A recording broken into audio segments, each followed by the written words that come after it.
Welcome back everyone. नमस्ते सभी को।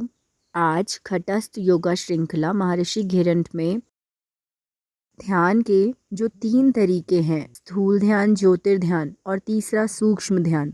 तो आज हम तीसरे तरीके को थोड़ा सा जानेंगे, सूक्ष्म ध्यान। सूक्ष्म ध्यान के बारे में कहा गया है कि बहुत भाग्य से ही योगी की कुंडलिनी शक्ति का जागरण होता है और वह आत्मा के साथ मिलती है।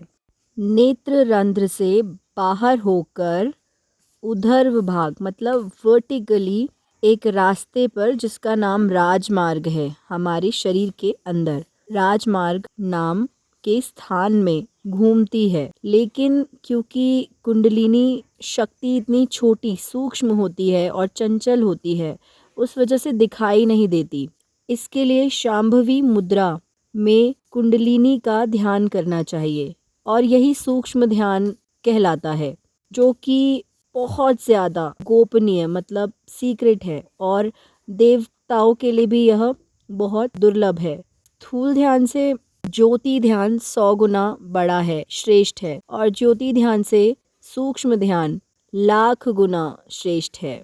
महर्षि घिरंट सूक्ष्म ध्यान की विधि के बारे में बताते हुए कहते हैं कि यदि कोई साधक का सौभाग्य रहा तो वह इस ध्यान के द्वारा अपनी आत्मा से एक होना संभव कर सकता है। कुंडलिनी की जागृति होने पर असीम सत्ता के साथ मनुष्य की चेतना का योग होता है और तब वह खुद आत्मा बन जाता है, आत्मामय बन जाता है और उसमें कोई किसी भी प्रकार का भेद नहीं रहता। और यहाँ पर सूक्ष्म का अर्थ ना वास्तविक ध्यान से है। यहाँ पर हम किसी मूर्ति पर ध्यान नहीं कर रहे हैं, किसी प्रकाश पर ध्यान नहीं कर रहे हैं, वास्तविक जो चीज़ है उस पर ध्यान कर रहे हैं, कुंडलिनी शक्ति पर और शांभवी मुद्रा में।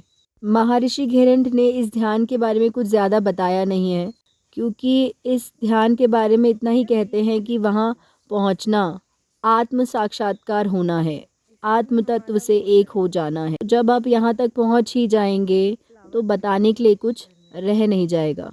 तो आप सब ने मेरे साथ जाना ध्यान के बारे में और ध्यान के 3 तरीकों के बारे में महर्षि घिरंट के अनुभव द्वारा। और अब आगे हम जारी रखेंगे महर्षि घिरंट के ही अनुभवों को, और इस बार हम शुरू करने वाले हैं समाधि के बारे में। तो क्या आप सब एक्साइटेड हैं?